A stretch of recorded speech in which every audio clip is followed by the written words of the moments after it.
ಎಲ್ರಿಗೂ ನಮಸ್ಕಾರ. ಹಾಸ್ಯ ಧಾರಾವಾಹಿಯ ನಾಳಿನ ಸಂಚಿಕೆಯಲ್ಲಿ ಏನಾಗ್ತಿದೆ ಅಂತ ನೋಡ್ಕೊಂಡು ಬರೋಣ ಬನ್ನಿ. ಮೊದಲಿಗೆ ಸೂರ್ಯ ಮತ್ತೆ ರವಿ ಮನೆ ಕೆಲಸ ಮಾಡ್ತಾ ಇರ್ತಾರೆ. ಮನೋಜ್ಗೂ ಕೂಡ ಪಾತ್ರೆ ತೊಳಿ ಅಂತ ಹೇಳ್ತಾರೆ. ನಾನು ಕೆಲಸ ಮಾಡಲ್ಲ ಅಂತ ಮನೋಜ್ ಹೇಳ್ತಿರುವಾಗ ಶಾಂತಿ ಬಂದು ಅವನೇನು ಕೆಲಸ ಮಾಡಬೇಕು, ನನ್ನ ಮಗ ದೊಡ್ಡ ಬಿಸ್ನೆಸ್ ಮ್ಯಾನ್, ಇದು ಡಿಗ್ರಿ ತಗೊಂಡಿದ್ದಾನೆ ಅಂತ ಹೇಳ್ತಾಳೆ. ಹಾಗಾದ್ರೆ ನಾವು ಕೆಲಸ ಮಾಡಲ್ಲ ಅಂತ ರವಿ ಮತ್ತೆ ಸೂರ್ಯ ಕೂತ್ಕೊಂಡಿರ್ಬೇಕಾದ್ರೆ ಈ ಮನೆಗೆ ಒಬ್ಳು ಮನೆ ಕೆಲಸದವ್ರನ್ನ ಅಪಾಯಿಂಟ್ ಮಾಡ್ಕೊಳ್ಳೋಣ ಅಂತಾಳೆ ಶಾಂತಿ. ಅಮ್ಮ, ಮನೆ ಕೆಲಸದವ್ರನ್ನ ಅಪಾಯಿಂಟ್ ಮಾಡ್ಕೋಬೇಕು ಅಂದ್ರೆ ಇಂಟರ್ವ್ಯೂ ಮಾಡ್ಬೇಕಮ್ಮ ಅಂತಾನೆ ಮನೋಜ.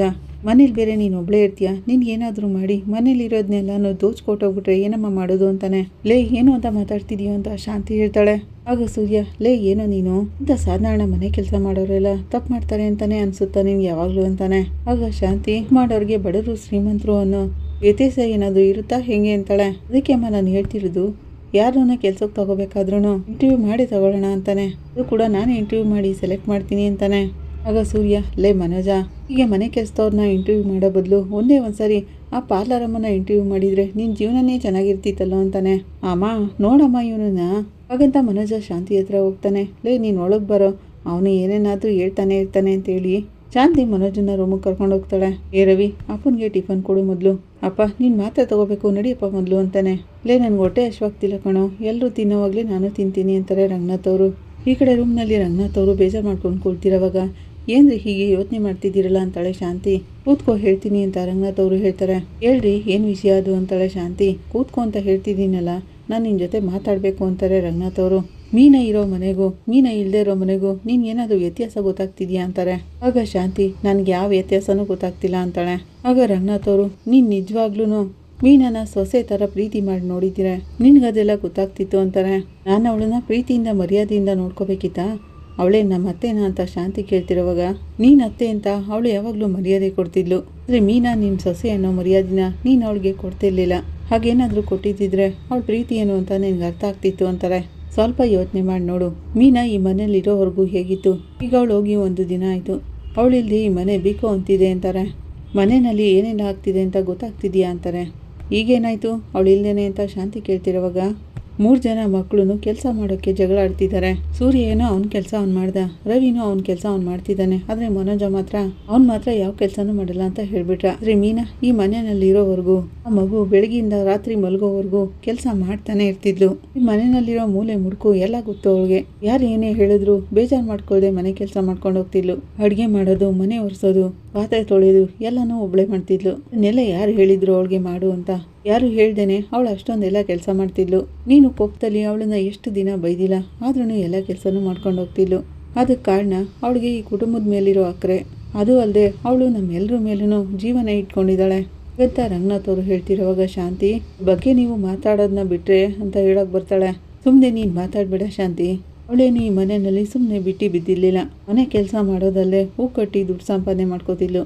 ಒಂದು ವಿಷಯನ ನೀನು ಚೆನ್ನಾಗಿ ನೆನ್ಪಿಟ್ಕೋ ಶಾಂತಿ, ಅವಳು ಬರೀ ಈ ಮನೆ ಸೊಸೆ ಅಲ್ಲ, ನಮ್ಮ ಮನೆಗೆ ಬಂದಿರೋ ಮೊದಲನೇ ಮಹಾಲಕ್ಷ್ಮಿಗೆ ಎಷ್ಟು ಜನ್ಮ ಎತ್ತಿದ್ರು ಇಂಥ ಒಳ್ಳೆ ಸೊಸೆ ಸಿಗಲ್ಲ, ಇಂಥವಳನ್ನ ಮನೆ ಬಿಟ್ಟು ಓಡಿಸ್ಬಿಟ್ಟಿಯಲ್ಲ ಅಂತಾರೆ.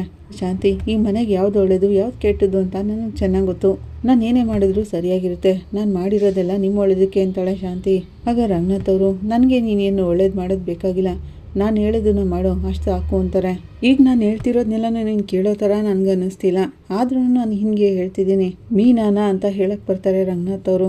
ಮತ್ತೆ ಅವಳು ಈ ಮನೆಗೆ ಬರಲಿ ಅಂತ ನೀವು ಹೇಳಬಾರ್ದು, ಅವಳು ಈ ಮನೆಗೆ ಬರಬಾರ್ದು ಅಂತಾಳೆ ಶಾಂತಿ. ಆಗ ರಂಗನಾಥ್ ಅವರು, ಒಂದು ವಿಷಯ ನನಗೆ ಚೆನ್ನಾಗಿ ಗೊತ್ತು ಶಾಂತಿ, ನಾಯಿ ಬಾಲ ಯಾವತ್ತಿದ್ರು ಡೊಂಕೆ, ಅದನ್ನು ದಂಬೆ ಕಟ್ಟಿದ್ರು ನೆಟ್ಕಾಗಲ್ವಲ್ಲ, ಅದಕ್ಕೆ ಎಷ್ಟು ಹೇಳಿದ್ರು ಅಷ್ಟೇ, ಏನು ಮಾಡಿದ್ರು ಅಷ್ಟೇ, ಅದೆಲ್ಲ ವೇಸ್ಟು ಅಂತಾರೆ. ಈ ಕಡೆ ಅಪಾರ್ಟ್ಮೆಂಟಲ್ಲಿರೋ ಹೂವಿನ ಅಂಗಡಿ ಹತ್ರ ಸೂರ್ಯ ಮೀನಾ ಅಂದ್ಕೊಂಡು ಬರ್ತಾನೆ. ಬನ್ನಿ ಇಲ್ಲೇ ಇದ್ದೀನಿ ಅಂತ ಮೀನಾ ಬರ್ತಾಳೆ. ಏನು ಹೂ ಕಟ್ಟೋದ್ರಲ್ಲಿ ಬ್ಯುಸಿ ಆಗ್ಬಿಟ್ಟಿದ್ಯಾ ಅಂತ ಸೂರ್ಯ ಕೇಳ್ತಾನೆ. ಹೌದು ರೀ, ಸ್ವಲ್ಪ ಜಾಸ್ತಿನೇ ಆರ್ಡ್ರ್ ಇತ್ತು, ಅದಕ್ಕೆ ಕಟ್ತಿದ್ದೀನಿ ಅಂತಾಳೆ ಮೀನಾ. ನೀವು ಊಟ ಮಾಡಿದ್ರಾ ಅಂತ ಕೇಳ್ತಾಳೆ. ನಂದು ಊಟ ಆಯಿತು ಮೀನಾ. ಏನು ಹೋಟೆಲ್ ಊಟ ಮಾಡ್ತಿದ್ದೀರಾ ಅಂತ ಮೀನಾ ಕೇಳ್ತಾಳೆ. ಇಲ್ಲ ಮೀನಾ, ರವಿನ ಅಡುಗೆ ಮಾಡಿದ್ದ, ಮನೆಯಲ್ಲೇ ತಿಂದೆ ಅಂತಾನೆ. ಕಿಚಡಿ ಮಾಡಿದ್ದ ಅಂತಿರುವಾಗ, ರವಿ ತುಂಬ ಚೆನ್ನಾಗಿ ಅಡುಗೆ ಮಾಡ್ತಾರೆ ಅಂತಾಳೆ ಮೀನಾ. ಅವನೇನೋ ಚೆನ್ನಾಗಿ ಅಡುಗೆ ಮಾಡ್ತಾನೆ ಮೀನಾ, ಏನೇ ಇದ್ರು ನೀನು ಮಾಡ್ದಾಗ ಆಗಲ್ವಲ್ಲ, ಮತ್ತೆ ನಿನ್ನ ಮನೆಗೆ ಬಂದರೆ ಚೆನ್ನಾಗಿರುತ್ತೆ ಅಂತಾನೆ ಸೂರ್ಯ. ನೀನು ಮಾಡೋ ಉಪ್ಪಿಟ್ಟಂತೂ ತುಂಬ ಚೆನ್ನಾಗಿರುತ್ತೆ ಅಂತಿರುವಾಗ, ಉಪ್ಪಿಟ್ಟು ತಿನ್ಬೇಕಾ ಅಂತಾಳೆ. ಹಾಗಲ್ಲ ಮೀನಾ, ನೀನೇನೇ ಮಾಡಿದ್ರು ಸರಿ, ಅಡುಗೆ ಮಾಡೋದು ಮಾತ್ರ ಅಲ್ಲ ಮೀನಾ, ನೀನಿಲ್ಲೇ ಮನೆಯಲ್ಲಿ ಇರೋಕ್ಕೆ ಆಗ್ತಿಲ್ಲ, ಅಪ್ಪ ಅಂತೂ ತುಂಬಾ ಫೀಲ್ ಮಾಡ್ಕೋತಿದ್ದಾರೆ. ಸೂರ್ಯ ಹಾಗಂತಿರುವಾಗ, ನನಗೂ ಕೂಡ ತುಂಬಾ ಕಷ್ಟ ಆಗ್ತಿದೆ ರೀ, ಆದರೆ ಏನು ಮಾಡೋದು, ಅತ್ತೆ ತುಂಬಾ ಭಯ ಪಟ್ಕೊಂಡಿದ್ದಾರಲ್ಲ, ನಾನು ಹೇಗ್ರಿ ಬರೋಕ್ಕಾಗುತ್ತೆ ಅಂತಾಳೆ. ಅದು ಸರಿನೇ ಮೀನಾ, ಎಲ್ಲ ಆ ಯಮ್ಮನಿಂದನೇ ಆಗಿದ್ದು, ಆದರೆ ಏನು ಮಾಡೋದು, ಅವಳು ಸರಿ ಇಲ್ಲ ಅಂತ ಸಕ್ಕರೆಗೂ ಅರ್ಥ ಆಗ್ತಿಲ್ಲ, ಈ ಕಡೆ ನಿನಗೂ ಅರ್ಥ ಆಗ್ತಿಲ್ಲ. ಮನೆ ಬಿಟ್ಟು ಬಂದಮೇಲೆ ಯಾರು ತಾನೇ ನಿನ್ನನ್ನು ಬಂದು ನೋಡ್ತಿದ್ದಾರೆ ಅಂತಾನೆ ಶ್ರುತಿ ಅವಾಗವಾಗ ಬಂದು ನೋಡ್ತಿದ್ದಾಳೆ ರೀ ಅಂತ ಮೀನಾ ಹೇಳ್ತಾಳೆ. ಆಗ ಸೂರ್ಯ, ಓಹೋ ಮನೆ ಬಿಟ್ಟು ಬರೋದಲ್ಲೇ ಇಬ್ಬರು ಒಬ್ರಿಗೊಬ್ರು ಮೀಟಿಂಗ್ ಬೇರೆ ಮಾಡ್ತೀರಾ ಅಂತಾನೆ. ಸರಿ ಸೋಂಪಪುಡಿ ಏನು ಹೇಳಿದ್ಲು ಅಂತ ಕೇಳ್ತಾನೆ. ನಾನು ಮನೆ ಬಿಟ್ಟು ಬಂದಿದ್ದಕ್ಕೆ ಅವಳು ತುಂಬಾ ಬೇಜಾರು ಮಾಡ್ಕೊಂಡಿದ್ಲು, ನನ್ನನ್ನು ವಾಪಸ್ ಮನೆಗೆ ಹೋಗಿ ಅಂತ ಹೇಳಿದ್ಲು ಅಂತಾಳೆ. ಅದು ಸರಿನೇ ಮೀನಾ, ಮೈಕಮ್ಮನೆ ಮನೆ ಬಿಟ್ಟು ಹೋಗಿದ್ದಾಳೆ, ಅವಳೇ ಮನೆಗೆ ಬರ್ತಿಲ್ಲ. ಇಬ್ರು ಒಬ್ರಿಗೊಬ್ರಿಗೆ ಅಡ್ವೈಸ್ ಮಾಡ್ಕೋತಾನೆ ಇರಿ, ಮನೆಗೆ ಮಾತ್ರ ಬರಬೇಡಿ ಅಂತಾನೆ. ಅದನ್ನೆಲ್ಲ ಬಿಡಿ, ಶ್ರುತಿ ನಾನು ಮಾತಾಡ್ತಿರೋವಾಗ ರೋಹಿಣಿ ಕೂಡ ಬಂದಿದ್ಲು ಅಂತಾಳೆ ಮೀನಾ. ಆಯಮ್ಮ ಏನಕ್ಕೆ ಬಂದಿದ್ಲು ಅಂತ ಸೂರ್ಯ ಕೇಳ್ತಾನೆ. ಇಲ್ಲೇನೋ ಕೆಲಸ ಇದೆ ಅಂತ ರೋಹಿಣಿ ಕೂಡ ಬಂದಿದ್ಲು ಅಂತಾಳೆ. ನಾನು ಕೂಡ ಈಗ ಮನೆ ಬಿಟ್ಟು ಬಂದಿದ್ದೀನಲ್ಲ, ಅದನ್ನು ನೋಡಿ ಖುಷಿ ಪಟ್ಕೊಂಡು ಏನೇನೋ ಮಾತಾಡ್ಬಿಟ್ಟು ಹೋದ್ಲು. ಮಾತಾಡಿದ ರೀತಿನೇ ಬೇರೆ ಥರ ಇತ್ತು ಅಂತಾಳೆ. ಅಂಥದ್ದೇನು ಮಾತಾಡಿದ್ಲು ಅಯ್ಯಮ್ಮ ಅಂತ ಕೇಳ್ತಾನೆ ಸೂರ್ಯ. ನೀವು ಕೂಡ ಮನೆಯಿಂದ ಹೊರಗೆ ಬಂದುಬಿಟ್ರಲ್ಲ ಅಂತ ಕಿಂಡಲ್ ಮಾಡೋತಿದ್ರೆ ಮಾತಾಡ್ಬಿಟ್ಟು ಹೋದ್ಲು ಅಂತಾಳೆ. ನಾನು ಕೂಡ ನನ್ನ ಗಂಡನ ಜೊತೆ ಮತ್ತೆ ಬಾಳ್ವೆ ಮಾಡ್ತೀನಿ ಹಾಗಂತ ಹೇಳಿ ಸವಾಲು ಹಾಕ್ಬಿಟ್ಟು ಹೋದ್ಲು ಅಂತಾಳೆ ಮೀನಾ. ಆಗ ಸೂರ್ಯ, ಅವಳು ತುಂಬ ದಿನದಿಂದ ಅದನ್ನೇ ಹೇಳ್ತಿರೋದು, ಸುಮ್ಮನೆ ಹುಚ್ಚಿಡ್ದಿರೋಳ ಥರ ಅಯ್ಯಮ್ಮ ಇಲ್ಲಿಗೆ ಬಂದಿರಬೇಕು ಬಿಡು ಮೀನಾ, ಆದರೆ ಅಯ್ಯಮ್ಮನ ಹತ್ರಕ್ಕೂ ಸೇರಿಸ್ಕೋಬೇಡ ಅಂತಾನೆ ಸೂರ್ಯ. ನಾನೇನಕ್ರಿ ಅವಳನ್ನ ಇಲ್ಲಿಗೆ ಸೇರಿಸ್ಕೊಳ್ಳಿ, ಆದರೆ ಶ್ರುತಿಗೆ ಒಂದು ಡೌಟ್ ಬಂದಿದೆ ಅಂತಾಳೆ. ಏನು ಡೌಟ್ ಬಂದಿರೋದು ಅಂತಾನೆ ಸೂರ್ಯ. ಅತ್ತೆ ನನ್ನನ್ನು ಮನೆಯಿಂದ ಆಚೆ ಕಳ್ಸೋಕ್ಕೆ ಯಾರೋ ಒಬ್ರು ಅವ್ರ ಹಿಂದೆ ಇದ್ದೇ ಇದ್ದಾರೆ ಅಂತ ಡೌಟ್ ಪಡ್ತಿದ್ದಾಳೆ ಅಂತಾಳೆ. ಯಾರಿದ್ದಾರೆ ಅಂತ ಡೌಟ್ ಪಡ್ತಾ ಇದ್ಲು ಮೈಕಮ್ಮ ಅಂತ ಸೂರ್ಯ ಕೇಳ್ತಾನೆ. ರೋಹಿಣಿ ಇರ್ಬೋದು ಅಂತ ಡೌಟ್ ಪಡ್ತಿದ್ದಾಳೆ ಶ್ರುತಿ ಅಂತಾಳೆ. ನನ್ನನ್ನು ಮನೆಯಿಂದ ಆಚೆ ಹಾಕ್ಬಿಟ್ಟು ಅವಳು ಈಸಿಯಾಗಿ ಮನೆ ಸೇರ್ಕೋಬೋದಲ್ಲ ಅನ್ನೋ ಪ್ಲಾನ್ ಅವಳದು ಅಂತ ಹೇಳ್ತಾಳೆ. ಮೈಕಮ್ಮ ಹೇಳ್ತಿರೋದೆಲ್ಲ ಕರೆಕ್ಟಾಗಿದೆ ಮೀನಾ, ನಾವು ಇದ್ರ ಬಗ್ಗೆ ಎಲ್ಲ ಯೋಚನೆ ಮಾಡಲಿಲ್ಲ ನೋಡು. ಪಾರ್ಲರಮ್ಮ ಇಂಥ ಕೆಲಸಗಳನ್ನೆಲ್ಲ ಮಾಡಿರ್ತಾಳೆ, ಆದರೂ ನಮ್ಮ ಬಗ್ಗೆ ಅಂತ ಅಯ್ಯಮ್ಮನಿಗೆ ತುಂಬಾ ದ್ವೇಷ ಇದೆ. ಅವ್ನು ಹಾಗಂತಿರೋವಾಗ ಅದೇಗ್ರಿ ಆ ರೀತಿ ಅನ್ಕೋತಿದ್ದೀರಾ ಅಂತಾಳೆ ಮೀನಾ. ಮತ್ತಿನ್ನೇನು ಮೀನಾ, ಈಗಾಗಲೇ ಮೈಕಮ್ಮ ಮನೇಲಿಲ್ಲ, ನೀನು ಕೂಡ ಮನೆಯಿಂದ ಆಚೆ ಹೊಟ್ಟೋಗ್ಬಿಟ್ರೆ ಸೊಸೆಡ್ನಲ್ಲಾದ್ರೂ ನಮ್ಮತ್ತೆ ಮನೆಯಿಂದ ಆಚೆ ಹಾಕ್ಬಿಟ್ಟು ಅಂತ ಅವಳು ಊರು ತುಂಬ ಡಂಗುರ ಹೊಡ್ಕೊಂಡು ಬರ್ತಾಳೆ. ಆ ರೀತಿ ಎಲ್ಲ ಮಾಡ್ಬೋದಲ್ವಾ ಅಂತಾನೆ ಸೂರ್ಯ. ಆ ಥರ ಎಲ್ಲ ಯೋಚನೆ ಮಾಡ್ತಾಳೆ ಅವಳು ಹಾಗಂತ ಮೀನಾ ಹೇಳ್ತಿರುವಾಗ, ಅಯ್ಯೋ ಮೀನಾ, ಅಯ್ಯಮ್ಮ ಬೇಕಾದಂಗೆಲ್ಲ ಯೋಚನೆ ಮಾಡ್ತಾಳೆ, ಪಕ್ಕಾ ಕ್ರಿಮಿನಲ್ ಅವಳು. ಅವನು ಹಾಗಂತಿರುವಾಗ, ಆ ಸ್ವಾಮಿ ಅಮ್ಮ ಅಲ್ವೇನ್ರಿ ನನ್ನನ್ನು ಮನೆ ಬಿಟ್ಟು ಹೋಗ್ಬೇಕು ಅಂತ ಹೇಳಿದ್ದು, ಅವಳು ಅಲ್ವಲ್ಲ ಅಂತಾಳೆ. ಆಗ ಸೂರ್ಯ, ಮೊದಲು ಅಯ್ಯಮ್ಮ ಯಾರು ಅನ್ನೋದೇ ಡೌಟ್ ಇದೆ ನನಗೆ. ಮೊದಲು ಇದು ತಾನಾಗಿ ನಡೆದಿದೆಯಾ ಇಲ್ಲ ಇದ್ರ ಹಿಂದೆ ಯಾರಾದರೂ ಇದ್ದಾರಾ ಅಂತ ಕಂಡುಹಿಡಿಬೇಕು. ದೇವ್ರು ಇದ್ದಾನೆ ಬಿಡಿ, ಕೆಟ್ಟವರು ಜಾಸ್ತಿ ದಿನ ಬಚ್ಚಿಟ್ಕೊಂಡಿರೋಕ್ಕಾಗಲ್ಲ, ಆ ಭಗವಂತ ಎಲ್ಲನೂ ನೋಡ್ಕೋತಾನೆ ಅಂತಾಳೆ. ಸರಿ ನೈಟ್ ನಮ್ಮ ಮನೆಗೆ ಬರೋಕ್ಕಾಗುತ್ತಾ ಅಂತಾಳೆ ಮೀನಾ. ಏನು ನೈಟಾ, ನನಗೆ ಬಾಡಿಗೆ ಇದೆ ಅಂತಾನೆ ಸೂರ್ಯ. ಏನು ನೈಟ್ ಫುಲ್ ಬಾಡಿಗೆಗೆ ಹೋಗ್ತೀರಾ, ಯಾವಾಗ ಕರೆದ್ರೂ ಏನಾದರೂ ಒಂದು ಕಾರಣ ಹೇಳ್ತಾನೆ ಇರ್ತೀರಲ್ಲ, ನಾನು ತಾನೇ ನಿಮ್ಮನ್ನು ಬರೋಕ್ಕೆ ಹೇಳ್ತಿರೋದು, ನೀವೇ ಬರ್ತೀರಾ ಅಂದ್ಕೊಂಡ್ರೆ ಸರಿ ಬಿಡಿ, ಮತ್ತೆ ಮನೆಗೆ ಬಂದು ಎಲ್ಲಿ ತಂಗಿರೋದು ಅಂತಾನೆ ಯೋಚನೆ ಮಾಡ್ತಿರ್ಬೇಕು ನೀವು ಅಂತಾಳೆ. ನೋಡಿದ್ಯಾ ಹೇಗೆ ಮಾತಾಡ್ತಿದ್ಯಾ ಅಂತ, ಯಾಕೆ ಇದಕ್ಕೂ ಮುಂಚೆ ನಾನು ಯಾವತ್ತೂ ಬಂದಿರ್ಲಿಲ್ವಾ ಅಲ್ಲಿ, ನಿಮಗೆ ತೊಂದರೆ ಆಗಬಾರ್ದು ಅಂತ ನಾನು ಅಲ್ಲಿಗೆ ಬರೋದಕ್ಕೆ ಯೋಚನೆ ಮಾಡ್ತಿರೋದು ಅಂತಾನೆ. ಸೂರ್ಯ ಹಾಗಂತಿರೋವಾಗ, ಸುಮ್ಮನೆ ಏನೇನೋ ಹೇಳಬೇಡ್ರಿ, ಬರೋಕ್ಕೆ ಇಷ್ಟ ಇಲ್ಲ ಅಂದರೆ ಬರಲ್ಲ ಅಂತ ಹೇಳ್ಬಿಡಿ ಅಂತಾಳೆ. ತುಂಬ ಮಾತಾಡ್ತಿದ್ಯಾ ಮೀನಾ ನೀನು, ನಿಮ್ಮ ಮನೆಯವ್ರಿಗೆ ಇವತ್ತು ತೊಂದರೆ ಆದರೂ ಪರವಾಗಿಲ್ಲ, ನಾನು ಅಲ್ಲಿಗೆ ಬರ್ತೀನಿ ಅಂತಾನೆ ಸೂರ್ಯ. ಕಡೆ ಮನೋಜ್ ಶೋರೂಮ್ನಲ್ಲಿರುವಾಗ ಪಾರ್ಕ್ ಫ್ರೆಂಡ್ ಬಂದು, ಏನು ಬ್ರೋ ಇಷ್ಟು ಡಲ್ಲ ಕೂತ್ಕೊಂಡ್ಬಿಟ್ಟಿದ್ದೀರಾ, ಶೋರೂಮಲ್ಲಿ ವ್ಯಾಪಾರ ಕಡಿಮೆ ಅಂತಾನೆ. ಇವತ್ತು ಕಡಿಮೆ ಆದರೆ ಏನಂತೆ ಬ್ರೋ, ನಾಳಿದ್ದೆಲ್ಲ ವ್ಯಾಪಾರ ಆಗ್ಬೋದಲ್ವಾ ಅಂತಾನೆ. ಆಗ ಅಲ್ಲೇ ಇದ್ದಂಥ ಛಾಯ, ಬಾಸ್ ಅದಕ್ಕೆಲ್ಲ ಚಿಂತೆ ಮಾಡಲ್ಲ, ಅವ್ಳು ಡೆಲ್ ಆಗಿರೋದಕ್ಕೆ ಬೇರೆ ಏನೋ ಕಾರಣ ಇರುತ್ತೆ ಅಂತಾಳೆ. ಇವರು ಕರೆಕ್ಟ್ ಛಾಯ, ನನ್ನನ್ನು ಸರಿಯಾಗಿ ಅರ್ಥ ಮಾಡ್ಕೊಂಡಿದ್ಯಾ ಅಂತಾನೆ ಮನೋಜ. ಓಹೋ ಹಾಗಾದರೆ ಅಂಥದ್ದೇನು ಚಿಂತೆ ಬ್ರೋ ನಿಮಗೆ ಅಂತ ಪಾರ್ಕ್ ಫ್ರೆಂಡ್ ಕೇಳ್ತಾನೆ. ಅಲ್ಲ ನಾನು ಎಷ್ಟೊಂದೆಲ್ಲ ಓದ್ಕೊಂಡಿದ್ದೀನಿ, ಎಷ್ಟೊಂದೆಲ್ಲ ಡಿಗ್ರಿ ತೊಗೊಂಡಿದ್ದೀನಿ ಅಂತ ಮನೋಜ ಹೇಳ್ತಿರೋವಾಗ, ಅಯ್ಯಯ್ಯೋ ದಿನಕ್ಕೆ ಒಂದು ಸರಿನಾದರೂ ಆ ಮಾತನ್ನು ಹೇಳಲಿಲ್ಲ ಅಂದರೆ ನಿಮಗೆ ಸಮಾಧಾನನೇ ಆಗಲ್ಲ ಅಲ್ವ ಬ್ರೋ ಹಾಗಂತ ಪಾರ್ಕ್ ಫ್ರೆಂಡ್ ಹೇಳ್ತಿರೋವಾಗ, ನಾನು ಹೇಳೋದನ್ನ ಕೇಳಿ ಬ್ರೋ ಅಂತಾನೆ ಮನೋಜ. ನಾನು ನೋಡೋದಕ್ಕೂ ತುಂಬಾ ಸ್ಮಾರ್ಟ್ ಆಗಿದ್ದೀನಿ, ಆದರೆ ನನ್ನ ಲೈಫಲ್ಲಿ ನಾನು ಅಂದ್ಕೊಂಡಂಗೆ ಯಾವುದೂ ಆಗ್ತಿಲ್ವಲ್ಲ ಅಂತಾನೆ. ಮನೋಜ್ ಹಾಗಂತಿರೋವಾಗ, ಛಾಯ ತಪ್ಪು ತಿಳ್ಕೊಬೇಡಿ, ನಿಮ್ಮ ಲೈಫ್ನ ಅನಲೈಸ್ ಮಾಡಿ ನೋಡಿದಾಗ ನನಗೆ ಒಂದು ವಿಷಯ ಗೊತ್ತಾಯಿತು. ಅವಳು ಹಾಗಂತಿರೋವಾಗ, ಏನು ವಿಷಯ ಅಂತಾನೆ ಮನೋಜ. ಸರ್ ನಿಮ್ಮ ಮ್ಯಾರೇಜ್ ಲೈಫೇ ಚೆನ್ನಾಗಿಲ್ವಲ್ಲ, ಅದರಿಂದನೇ ನೀವು ಏನು ಮಾಡೋಕ್ಕೆ ಹೋದ್ರೂ ತುಂಬಾ ಸ್ಟ್ರೆಸ್ ಆಗ್ತಿದ್ದೀರಾ, ನಿಮಗೆ ಇನ್ನೊಂದು ಮ್ಯಾರೇಜ್ ಆಗಿಬಿಟ್ರೆ ಎಲ್ಲ ಸರಿ ಹೋಗುತ್ತೆ ಅಂತಾಳೆ ಛಾಯ. ಹೌದು ಬ್ರೋ, ಛಾಯ ಹೇಳಿದ್ದು ಕರೆಕ್ಟಾಗಿದೆ. ಈಗ ಕಸ್ಟಮರು ಒಂದು ಪ್ರಾಡಕ್ಟ್ನ ತಗೋತಾರೆ, ಆ ಪ್ರಾಡಕ್ಟ್ ಸರಿಯಾಗಿ ವರ್ಕ್ ಆಗಲಿಲ್ಲ ಅಂದರೆ ಮತ್ತೆ ಆ ಪ್ರಾಡಕ್ಟ್ನ ನಮ್ಮ ಹತ್ರನೇ ತೊಗೊಂಡು ಬರ್ತಾರೆ. ಅವ್ರಿಗೆ ಅದೇ ರೀತಿ ವರ್ಕ್ ಆಗುವಂಥ ಬೇರೆ ಪ್ರಾಡಕ್ಟ್ನ ಕೊಟ್ಟಾಗ ಸಂತೋಷ ಪಟ್ಕೊಂಡು ತೊಗೊಂಡೋಗ್ತಾರೆ. ಅದೇ ರೀತಿ ಬ್ರೋ, ಒಂದು ಮ್ಯಾರೇಜ್ ಸೆಟ್ ಆಗಲಿಲ್ಲ ಅಂದರೆ ಏನಾಯಿತು, ಇನ್ನೊಂದು ಮ್ಯಾರೇಜ್ ಸರಿಯಾಗ್ಬೋದಲ್ವಾ ಅಂತಾನೆ. ನೀವು ಹೇಳ್ತಿರೋದು ಕರೆಕ್ಟು ಬ್ರೋ, ನಾನು ಕೂಡ ಯಾವಾಗಪ್ಪ ಡಿವೋರ್ಸ್ ಸಿಗುತ್ತೆ ಅಂತ ಕಾಯ್ತಿದ್ದೀನಿ, ಆದರೆ ಆ ರೋಹಿಣಿ ಒಪ್ಕೋತಾನೆ ಇಲ್ವಲ್ಲ, ಅವಳಿಂದ ಡಿವೋರ್ಸ್ನ ಹೇಗೆ ತೊಗೊಳ್ಳೋದು ಅಂತಲೇ ಗೊತ್ತಾಗ್ತಿಲ್ಲ ಅಂತಾನೆ ಮನೋಜ. ಬ್ರೋ ಈ ವಿಷಯದಲ್ಲಿ ನಿಮಗಿಂತ ನಾನೇ ಜಾಸ್ತಿ ಯೋಚನೆ ಮಾಡ್ತಿದ್ದೀನಿ ಹಾಗಂತ ಪಾರ್ಕ್ ಫ್ರೆಂಡ್ ಹೇಳ್ತಿರೋವಾಗ, ನೀವೇನಕ್ಕೆ ನನಗಿಂತ ಜಾಸ್ತಿ ಯೋಚನೆ ಮಾಡ್ತಿದ್ದೀರಾ ಅಂತಾನೆ ಮನೋಜ. ನೀವು ಎಷ್ಟೊಂದು ಕಷ್ಟಪಡ್ತಿದ್ದೀರಾ ಬ್ರೋ, ಅದನ್ನ ನೆನೆಸ್ಕೊಂಡೇ ನಾನು ಯೋಚನೆ ಮಾಡ್ತಿರೋದು ಅಂತಾನೆ ಪಾರ್ಕ್ ಫ್ರೆಂಡ್. ಸರಿ ಏನಾದರೂ ಐಡಿಯಾ ಬಂದಿದೆಯಾ ಬ್ರೋ ಅಂತ ಮನೋಜ ಕೇಳ್ತಾನೆ. ಸೂಪರ್ ಐಡಿಯಾ ಬಂದಿದೆ ಬ್ರೋ, ಹಾಗಂತ ಹೇಳಿ ಪಾರ್ಕ್ ಫ್ರೆಂಡ್ ದೂರ ಓಡೋಗ್ತಾನೆ. ಏನ್ ಐಡಿಯಾ ಅಂತ ಹೇಳೋದ್ ಬಿಟ್ಬಿಟ್ಟು ನಿಮ್ ಪಾಡಿಗೆ ನೀವು ಅಲ್ಲಿ ದೂರ ಹೋಗಿ ನಿಂತ್ಕೊಂಡ್ರೆ ಹೇಗೆ ಬ್ರೋ ಅಂತಾನೆ ಮನೋಜ. ತಗೊಳ್ಳಿ ಬ್ರೋ, ಫೋನ್ನಲ್ಲಿ ಹೇಳ್ತೀನಿ. ಇಷ್ಟು ದೂರ ಓಡ್ ಬಂದ್ಮೇಲೆ ಸರಿಯಾಗಿ ಕೇಳಿಸಲ್ವಲ್ಲ ಅದಕ್ಕೆ ಅಂತಾನೆ. ಹಾಗಂತ ಹೇಳಿ ಪಾರ್ಕ್ ಫ್ರೆಂಡ್ ಮನೋಜ್ಗೆ ಫೋನ್ ಮಾಡ್ತಾನೆ. ಈಗ ನಾನು ಹೇಳೋ ಐಡಿಯಾ ನಿಮ್ಗೆ ಇಡ್ಸಲ್ಲ ಅಂತ ನನಗೆ ಗೊತ್ತು. ಐಡಿಯಾ ಏನಾದರೂ ಕೇಳ್ಬಿಟ್ರೆ ನಿಮಗೆ ಟೆನ್ಷನ್ ಕೂಡ ಆಗ್ಬೋದು, ನನ್ನ ಅಟ್ಟಾಡ್ಸ್ಕೊಂಡು ಹೊಡಿಯೋಕ್ಕೂ ಬರ್ಬೋದು. ಅಕಸ್ಮಾತ್ ನೀವೇನಾದರೂ ಹಾಗೆ ಮಾಡಿದ್ರೆ ನಾನು ಓಡೋಗೋಣ ಅಂತೇಳಿ ದೂರ ಬಂದಿರೋದು ಅಂತಾನೆ. ನಿಮ್ಮ ಐಡಿಯಾ ಚೆನ್ನಾಗಿದ್ರೆ ನಾನೇನು ಮಾಡ್ತೀನಿ, ನಾನು ಅಂಥದ್ದೇನು ಮಾಡಲ್ಲ, ಐಡಿಯಾ ಏನು ಅಂತ ಹೇಳಿ ಅಂತಾನೆ ಮನೋಜ. ಹೇಳಬೇಕು ಅಂದರೆ ನಾನು ರೋಹಿಣಿನ ಲವ್ ಮಾಡಲ್ಲ ಅಂತಾನೆ ಪಾರ್ಕ್ ಫ್ರೆಂಡ್. ಗಂದಿದ ತಕ್ಷಣ ಮನೋಜ ಏನಯ್ಯ ಹೇಳ್ತಿದ್ಯಾ, ಹಿಡ್ಕೋ ಚಾಯ ಅವನನ್ನ ಅಂತಾನೆ. ಓಡೋಗಿ ಪಾರ್ಕ್ ಫ್ರೆಂಡ್ನ ಹಿಡ್ಕೋತಾಳೆ. ಹೊಡ್ತಿದ್ದವನ್ನ ಹಿಡ್ಕೊಂಡು ಬಂದು ಮನೋಜ್ ಹತ್ರ ನಿಲ್ಲಿಸ್ತಾಳೆ. ಚಾಯ ಬಿಡು ಬಿಡು ಅಂತಾನೆ ಪಾರ್ಕ್ ಫ್ರೆಂಡ್. ಏನಯ್ಯ ಹೇಳ್ತಿದ್ಯಾ ನೀನು, ಸೆಂಡ್ತೀನಿ ಅಂತ ಹೇಳಕ್ ಬರ್ತಾನೆ ಮನೋಜ. ಬಾಸ್ ಮೆಲ್ಲಗೆ ಮಾತಾಡಿ, ಎಲ್ರಿಗೂ ಕೇಳಿಸ್ಬಿಡುತ್ತೆ ಅಂತ ಛಾಯ ಹೇಳ್ತಾಳೆ. ಹೆಂಡ್ತಿನ ಲವ್ ಮಾಡೋಕ್ಕೆ ಅಂತ ಮನೋಜ್ ಹೇಳ್ತಿರೋವಾಗ ಬ್ರೋ ಅವರು ನಿಮ್ಮ ಹೆಂಡ್ತಿ ಅಲ್ಲ ಅಂತ ಹೇಳ್ತಾನೆ ಪಾರ್ಕ್ ಫ್ರೆಂಡ್. ಆಗಲ್ಲ ಬ್ರೋ, ನೀವು ಡೈವರ್ಸ್ ಕೊಡಬೇಕು ಅಂತ ಹೇಳಿದ್ರಲ್ವಾ, ಇದ್ರಲ್ಲಿ ಯಾವ ಸಮಸ್ಯೆನೂ ಆಗಬಾರ್ದು ಅಂತ ನಾನು ಈ ಐಡಿಯಾ ಮಾಡಿರೋದು ಅಂತಾನೆ. ಆದರೆ ನೀವು ಅವಳನ್ನ ಲವ್ ಮಾಡ್ತಿದ್ದೀರಾ ಅಂತ ಮನೋಜ್ ಕೇಳ್ತಾನೆ. ಇಲ್ಲ ಬ್ರೋ, ನಾನು ಏನಕ್ಕೆ ಅವ್ರನ್ನೆಲ್ಲ ಲವ್ ಮಾಡಕ್ ಹೋಗ್ಲಿ, ನನ್ಗೆ ಈಗಾಗಲೇ ಮದುವೆ ಆಗಿದೆ, ಮತ್ತೇನಕ್ಕೆ ನೀವು ಹಾಗಂದ್ರಿ ಅಂತ ಮನೋಜ ಕೇಳ್ತಾನೆ.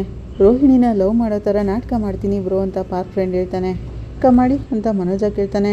ನನಗೂ ರೋಹಿಣಿಗೂ ಸಂಬಂಧ ಇದೆ ಅಂತ ನೀವು ಕೋರ್ಟ್ನಲ್ಲಿ ಡೈವರ್ಸ್ ಕೇಳ್ಬೋದಲ್ವಾ ಅಂತಾನೆ. ಈಗ ನಿಮ್ಮ ಕೇಸು ಕೂಡ ಸ್ಟ್ರಾಂಗ್ ಆಗುತ್ತಲ್ಲ ಅಂತ ಪಾರ್ಕ್ ಫ್ರೆಂಡ್ ಹೇಳ್ತಾನೆ.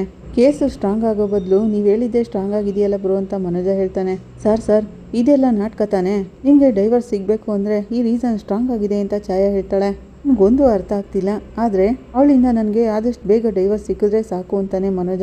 ಭಯ ಪಡಬೇಡಿ ಬ್ರೋ, ನಾನು ಹೇಳಿರೋ ಐಡಿಯಾ ಖಂಡಿತ ವರ್ಕ್ ಆಗುತ್ತೆ ಅಂತ ಪಾರ್ಕ್ ಫ್ರೆಂಡ್ ಹೇಳ್ತಾನೆ. ಎಲ್ಲ ನನ್ನ ಹಣೆ ಬರ, ಇಂಥ ಐಡಿಯಾಗಳನ್ನೆಲ್ಲ ನಾನು ಕಿವಿಯಾರ ಕೇಳಬೇಕಾಗಿ ಬಂತಲ್ಲ, ನನಗೊಂಥರ ಸ್ಟ್ರೆಸ್ ಆಗ್ತಿದೆ, ನಾನು ಒಂದು ಸ್ವಲ್ಪ ಮನೆಗೆ ಹೋಗಿದ್ದು ಬರ್ತೀನಿ ಅಂತಾನೆ ಮನೋಜ. ಥ್ಯಾಂಕ್ ಯು ಬ್ರೋ, ಇದನ್ನೆಲ್ಲ ನಾನು ನಿಮಗೋಸ್ಕರನೇ ಮಾಡ್ತಿರೋದು, ಇದ್ರ ಬಗ್ಗೆ ಎಲ್ಲ ಶೋರೂಮಲ್ಲಿ ಕೂತ್ಕೊಂಡು ಸಿನ್ಸಿಯರಾಗಿ ಡಿಸ್ಕಸ್ ಮಾಡೋಣ ಅಂತಾನೆ ಪಾರ್ಕ್ ಫ್ರೆಂಡ್. ಸರಿ ಓಕೆ ಛಾಯಾ, ನೀನು ಇರ್ತೀಯ ಡಿಸ್ಕಷನ್ಗೆ ಅಂತ ಮನೋಜ ಕೇಳ್ತಾನೆ.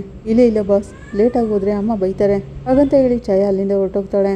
ನೈಟ್ ಡಿಸ್ಕಸ್ ಮಾಡೋಣ ಬ್ರೋ, ವಾತಾವರಣ ಶಾಂತವಾಗಿರುತ್ತೆ, ಹಾಗೆಲ್ಲ ಒಳ್ಳೊಳ್ಳೆ ಐಡಿಯಾ ಸಿಗುತ್ತೆ ಅಂತಾನೆ ಪಾರ್ಕ್ ಫ್ರೆಂಡ್. ಏನೋ ಒಂದು ಮಾಡಿ ಬ್ರೋ, ಅವಳಿಂದ ಡಿವೋರ್ಸ್ ಸಿಕ್ಕಿದ್ರೆ ಸಾಕು, ಅಮ್ಮನಿಗೆ ಹೇಳ್ಬಿಡ್ತೀನಿ ನಾನು ಮನೆಗೆ ಬರಲ್ಲ ಅಂತ ಮನೋಜ ಹೇಳ್ತಾನೆ. ಈ ಕಡೆ ಕುಸುಮ ಅವ್ರ ಮನೆಗೆ ಸೂರ್ಯ ಬರ್ತಾನೆ. ಏನಿದು ಏನೋ ಡಿಸ್ಕಸ್ ಮಾಡ್ತಿದ್ದೀರಲ್ಲ ಅಂತ ಸೂರ್ಯ ಅನ್ಕೊಂಡ್ ಬರ್ತಾನೆ.